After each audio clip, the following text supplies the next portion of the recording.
Ragazzi, io sono un tipo che si fa i cavoli suoi, ma questa non gliela faccio passare. Sentite. Sicilia è Sicilia. Ben detto, sempre e comunque. Forse per te, ma non per me.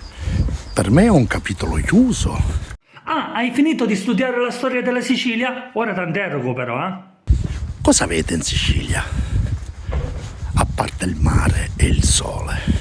Arte, storia, cultura, tradizioni, solarità, spiagge da sogno, cucina fantastica, la gioia di vivere, un clima mite. Cademo, niente. Non vi è rimasto più niente. Carusi, non arrestò più niente, proprio niente. È un paese morto, un paese fallito. Ma qui è che morio? Tutti morti su, tutti falliti. Quindi, scendi dal piedistallo.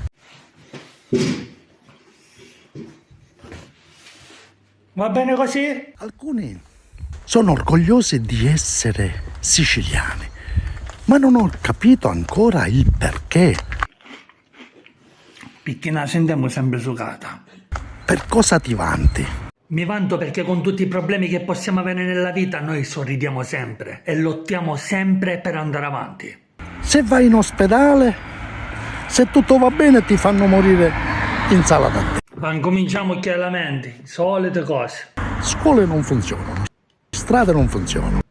Lavorate per 700-800 euro al mese. Meglio di andare a rubare, almeno la gente si guadagna un pezzo di pane onestamente e con umiltà soprattutto. Esiste ancora la schiavitù. Certo, qui con le fruste. Pam, lavora, pam, schiavo, pam, lavora, pam, schiavo. Togliendo le persone benestanti in Sicilia,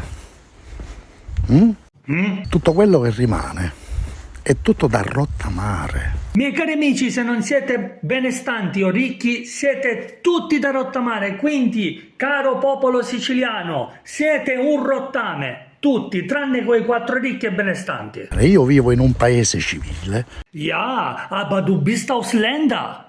in un paese onesto. Du bist Ausländer. Io mi vergogno per essere nato in Sicilia.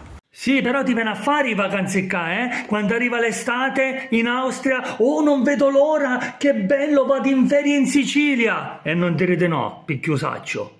Ecco, questa è la cosa che mi dà tantissimo fastidio, che vanno vedi qua e sputano merda dove sono nati. Appena vedono due pirita di travaglio su pecchio e qualcosa in più di soldi, no, qui è bellissimo, la Sicilia fa schifo. Ricordati che rinnegare le proprie origini è rinnegare se stessi.